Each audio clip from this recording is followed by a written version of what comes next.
Aku kira menikah itu tentang cinta. Ternyata yang diuji justru harga diriku karena aku miskin. Rumah yang tidak pernah menerimaku. Malam itu angin masuk pelan dari jendela dapur yang tidak tertutup rapat. Dingin, tapi tidak sedingin tatapan ibu mertuaku ketika aku melangkah masuk membawa kantong belanja berisi sayur murah dari pasar ujung jalan. Langkahku selalu terasa salah di rumah ini. Bahkan suara sandalku pun seolah terlalu berisik bagi telinganya. Ia duduk di kursi ruang tengah, punggung tegak. Mata menilai seperti aku barang yang baru datang dari tempat rongsokan. Tangannya sibuk merapikan taplak meja yang sebenarnya sudah rapi. Kamu belanja lagi di pasar itu? Suaranya datar, tapi tajam. Aku mengangguk pelan. Iya bu, di sana lebih murah. Ia tersenyum tipis.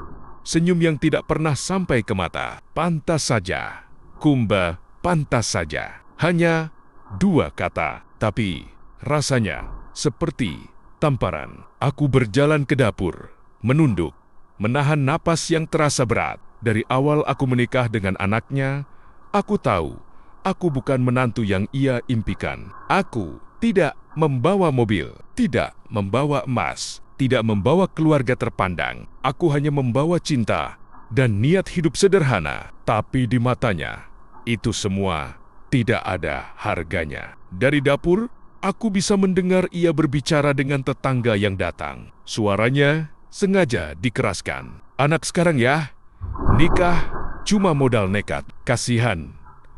Anak saya harus menanggung. Tanganku berhenti memotong bawang. Mataku panas. Bukan karena bawang. Aku tahu yang ia maksud adalah aku, suamiku, belum pulang kerja. Sejak pindah ke rumah ibunya, aku seperti tamu yang tidak diundang, tapi tidak bisa pergi. Setiap sudut rumah ini terasa mengingatkanku bahwa aku orang luar. Aku mencoba memasak dengan cepat. Setidaknya kalau makanannya enak, mungkin ia tidak akan mengeluh malam ini. Tapi bahkan sebelum wajan panas, suaranya sudah datang dari belakangku. Minyaknya jangan banyak, mahal. Aku menoleh cepat. Iya, bu. Dan lagi, nada itu seolah aku anak kecil yang tidak tahu apa-apa. Ia membuka lemari dapur, melihat isi di dalamnya. Gula cepat habis sejak kamu di sini. Aku menggenggam spatula lebih erat. Aku ingin bicara, ingin bilang,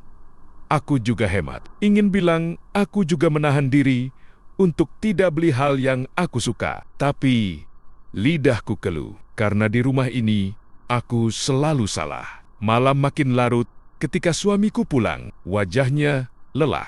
Aku ingin menyambutnya dengan senyum, tapi ibu mertuaku lebih dulu bicara. Uang belanja yang kamu kasih kurang. Harga naik semua. Atau mungkin cara pakainya yang salah. Matanya melirik ke arahku. Suamiku menatapku sekilas. Bukan marah, bukan juga membela. Hanya lelah. Iya bu, nanti saya tambah. Dadaku terasa kosong. Tidak ada yang bertanya padaku. Tidak ada yang membelaku. Seolah aku benar-benar beban. Dengan kalimat yang terasa seperti hinaan. Lumayan. Untuk standar kamu, aku menunduk. Menyuap nasi yang terasa hambar meski penuh garam. Di dalam hati, aku bertanya dalam diam pada Allah. Sampai kapan aku harus merasa sekecil? Ini di rumah yang seharusnya jadi tempatku pulang. Tapi semua belum seberapa. Karena malam itu, setelah semua tidur, aku tidak sengaja mendengar percakapan pelan dari kamar ibu. Mertuaku yang pintunya tidak tertutup rapat. Aku sudah bilang dari awal, dia itu tidak sekelas dengan keluarga kita. Kalau begini terus, rumah ini bisa ikut jatuh. Suara itu jelas. Tidak ada ragu, tidak ada penyesalan. Dan untuk pertama kalinya, aku sadar, bukan cuma aku yang tidak diterima. Keberadaanku dianggap ancaman. Pagi datang tanpa cahaya hangat. Matahari masuk lewat celah jendela. Tapi rasanya rumah ini tetap dingin. Aku sudah bangun lebih dulu, menyapu halaman kecil sambil menahan dada yang terasa penuh sejak semalam. Kata-kata itu masih terngiang. Ancaman, beban, tidak sekelas. Setiap gesekan sapu di tanah seperti menggesek hatiku sendiri. Ibu mertuaku keluar rumah, membawa gelas teh.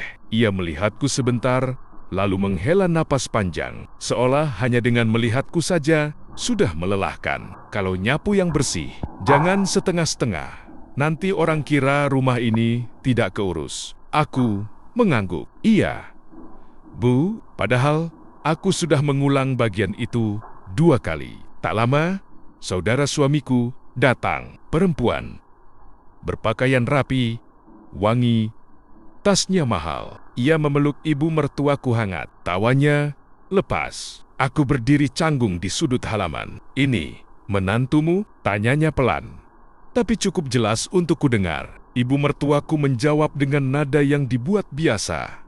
"Iya, yang itu."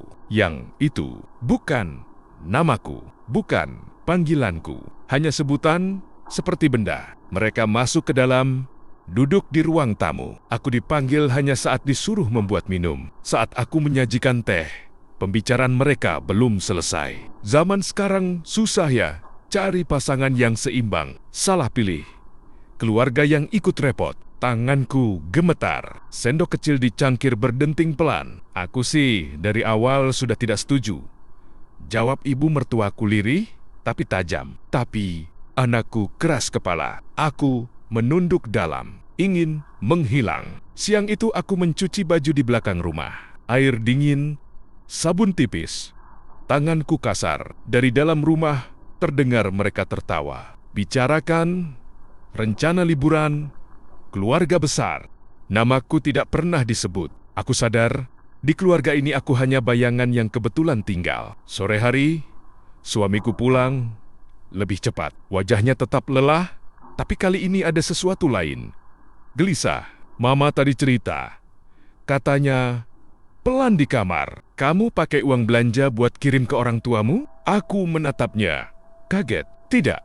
Aku bahkan belum kirim apa-apa bulan ini." Ia diam, menghela napas panjang. Mama tidak mungkin bohong. Kalimat itu pelan, tapi menghancurkan. Hatiku jatuh seperti gelas yang terlepas dari tangan. "Jadi, kamu lebih percaya Mama daripada aku?" Suaraku hampir tak keluar. Ia tidak menjawab, hanya duduk di tepi ranjang, menatap lantai. Dan untuk pertama kalinya, aku merasa benar-benar sendirian di pernikahanku sendiri. Malamnya, saat makan, ibu mertuaku menatapku penuh arti. "Kalau hidup susah, jangan bawa keluarga lain, ikut susah juga." Suamiku diam, aku juga diam. Tapi di dalam dadaku, sesuatu mulai berubah. Rasa sedih perlahan berubah jadi rasa takut. Karena aku mulai melihat arah semuanya. Aku sedang didorong pelan-pelan, dibuat terlihat salah, dibuat tampak tidak pantas, seolah ada rencana yang belum kuketahui. Dan aku berada tepat di tengahnya. Hari-hari berikutnya terasa berbeda. Bukan karena perlakuan ibu mertuaku berubah, tapi karena aku mulai melihat sesuatu yang dulu tidak kusadari. Setiap kejadian kecil selalu berakhir dengan aku yang disalahkan. Pagi itu, uang belanja yang biasa ditaruh di laci dapur tiba-tiba berkurang. Ibu mertuaku langsung memanggilku. "Kamu ambil lagi." Tanpa bilang, aku kaget. "Tidak, Bu. Saya tidak pegang." Ia menatapku lama, lalu tersenyum miring. "Jangan bikin saya harus periksa tas kamu." Darahku terasa turun ke kaki. Aku tidak pernah dipermalukan seperti itu. Tapi yang lebih menyakitkan, suamiku berdiri di dekat pintu dapur. Melihat, mendengar, diam, tidak membelaku. Siang harinya, saudara suamiku kembali datang. Kali ini, mereka membicarakan rencana membuka usaha kecil di rumah. Ibu mertuaku berkata keras-keras, "Kalau ada orang yang tidak becus atur uang, usaha bisa hancur." Matanya menatap lurus ke arahku. Aku ingin menjerit, tapi aku hanya menunduk, memeras kain pel di tanganku sampai air menetes ke lantai. Malamnya, saat aku menyetrika baju suamiku, ia bicara tanpa menatapku. "Kamu sebenarnya ada masalah apa dengan Mama?" Aku berhenti menyetrika. Aku tidak punya masalah. Aku cuma berusaha jadi menantu yang baik. Ia mengusap wajahnya. Tapi kenapa yang Mama lihat selalu jelek tentang kamu? Air mataku jatuh tanpa suara. Karena dari awal, aku memang tidak pernah diinginkan. Ia terdiam. Tapi keheningan itu bukan pembelaan. Hanya jarak yang makin lebar. Beberapa hari kemudian, kejadian yang membuatku benar-benar takut terjadi. Cincin emas milik ibu mertuaku hilang. Rumah langsung gempar. Semua orang panik. Lemari dibuka, laci diacak, lalu matanya berhenti padaku. Kamu yang terakhir beresin kamar saya. Jantungku berhenti berdetak sesaat. Saya cuma lipat selimut, Bu. Tidak sentuh yang lain. Ia berdiri, suaranya meninggi. Dari dulu, kamu yang paling butuh uang di rumah ini. Kata-kata itu seperti palu menghantam kepalaku. Suamiku menatapku. Ada ragu di matanya. Ragu, bukan percaya. Aku tidak ambil, bisikku. Suara hancur, tapi suasana sudah berubah.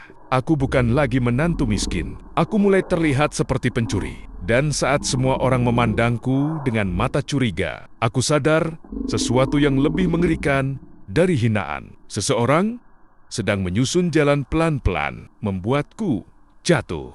Bukan dengan teriakan, tapi dengan tuduhan. Chapter 4. Saat harga diriku dihancurkan, rumah itu tidak lagi terasa seperti tempat tinggal. Udara di dalamnya berat, seperti setiap dinding menyimpan bisikan tentangku. Sejak cincin itu hilang, cara mereka memandangku berubah. Bukan lagi sekadar rendah, tapi penuh curiga. Ibu mertuaku tidak lagi menyindir. Ia langsung menatapku dengan mata dingin setiap kali aku lewat. Seolah aku kotor. Seolah aku benar-benar sudah mencuri. Aku mencoba tetap melakukan semua pekerjaan rumah seperti biasa. Menyapu, mencuci, memasak. Tapi kini, setiap gerakanku terasa diawasi. Saat aku membuka lemari dapur, ia berdiri di belakangku. Saat aku masuk ruang tamu, percakapan langsung berhenti. Siang itu, ia memanggilku ke ruang tengah. Suaranya keras. Kita selesaikan sekarang. Jantungku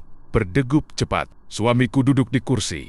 Wajahnya tegang. Apa maksud ibu? Tanyaku pelan. Ia menunjuk tas kecilku yang biasa kugunakan ke pasar. Buka. Tanganku gemetar. Bu, saya tidak. Buka. Aku berlutut.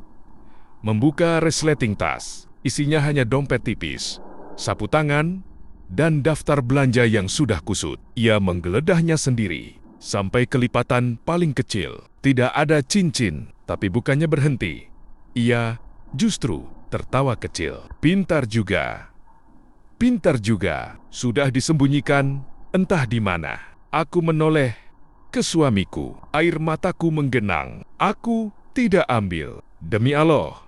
Aku tidak ambil. Ia memejamkan mata sebentar. Sudah, jangan sumpah-sumpah. Bukan percaya, hanya lelah.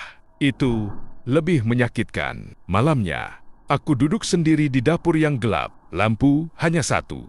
Redup, suara sendok di gelas seperti gema di ruangan kosong. Aku memeluk lututku, menahan tangis agar tidak terdengar. Aku menikah bukan untuk hidup seperti ini. Bukan untuk dicurigai setiap hari. Bukan untuk merasa seperti pencuri di rumah sendiri. Langkah kaki mendekat. Ibu mertuaku berdiri di pintu dapur.